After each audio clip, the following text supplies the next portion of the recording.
আমি আজকে রাঁধুনি মশলা দিয়ে বিরিয়ানি রান্না করব। তাই যে পরিমাণে চাল দিব ঠিক সেই পরিমাণেই বাটা মশলা নিয়েছি। আমি এখানে 1 কেজি প্লাস খাসির মাংস নিয়েছি, আপনারা যে কোনো মাংস নিতে পারেন। রয়েছে টক দুধ, বাদাম বাটা এবং এখানে রাঁধুনি বিরিয়ানি মশলা। এবার এগুলো দিয়ে মাংসটাকে ম্যারিনেট করে নেব। চলুন ম্যারিনেট করা যাক। প্রথমে বাটা মশলাটা দিয়ে দেবো বাদাম বাটা, টক দই দিয়ে দেব, রাঁধুনি মশলা দিয়ে দেব। এবার এটাকে ভালো করে মিক্স করে নেব। আমার মাখাটা কিন্তু কমপ্লিট। চলুন রান্নায় যাই। প্রথমে প্যান বসিয়ে দিয়ে দিব সাদা তেল। যদি বিরিয়ানিতে আলু দিতে চান তাহলে প্রথমে অল্প একটু লবণ দিয়ে আলুগুলোকে ভালো করে ভেজে নেবেন। অল্প আছে আলুগুলোকে ভালো করে ভেজে নেবেন যাতে 80% সেদ্ধ হয়ে যায়। আলুগুলো হালকা বাদামি করে ভেজে নিয়েছি, তবে আপনারা যদি আলু না দিতে চান কোনো অসুবিধা নেই। আমি এবার আলুগুলো তুলে নেব। দেখুন আমি আলুগুলো এরকম করে ভেজে নিয়েছি।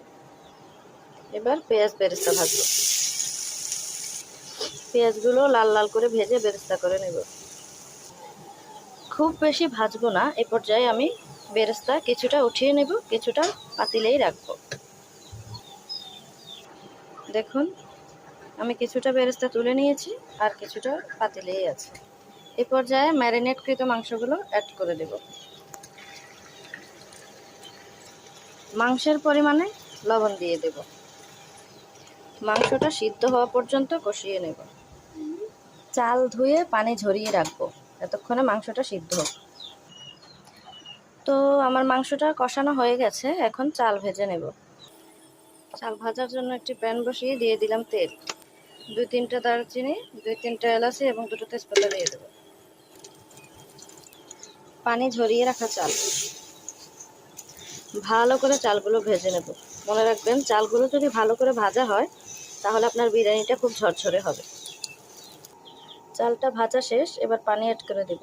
মনে রাখবেন যে পাত্র দিয়ে চাল মাপবেন সেই পাত্র দিয়েই পানি নেবেন, তার দ্বিগুণ। তো আমার গরম পানি অ্যাড করা হয়ে গেছে, এবার দিয়ে দেব ভেজে রাখা আলু। চালের পরিমাপে লবণ দিয়ে দেব। কষিয়ে রাখা মাংসগুলো অ্যাড করে দেব। দিয়ে দেবো আস্ত কাঁচামরিচ। ঢাকা দিয়ে রান্না করব 10 মিনিট। তো গাইস দেখুন আমার বিরিয়ানি উল্টে পাল্টে ভালো করে নেড়ে দেব। এবার বিরিয়ানি হয়ে গেছে, উপরে দিয়ে দেব ভেজে রাখা বেরেস্তাগুলো। আমার রান্না অলমোস্ট ডান। আপনাদেরকে দেখিয়ে দিই কতটা ঝরঝরে হয়েছে বিরিয়ানিটা। আপনারা যদি এভাবে ঝরঝরে করতে চান তাহলে অ্যাকুরেট পানি দিতে হবে। পানির উপরে ডিপেন্ড করে আপনার বিরিয়ানিটা কতটা ঝরঝরে স্মুথ হবে। তো আজকের মতো ভালো থাকবেন। আল্লাহ হাফেজ।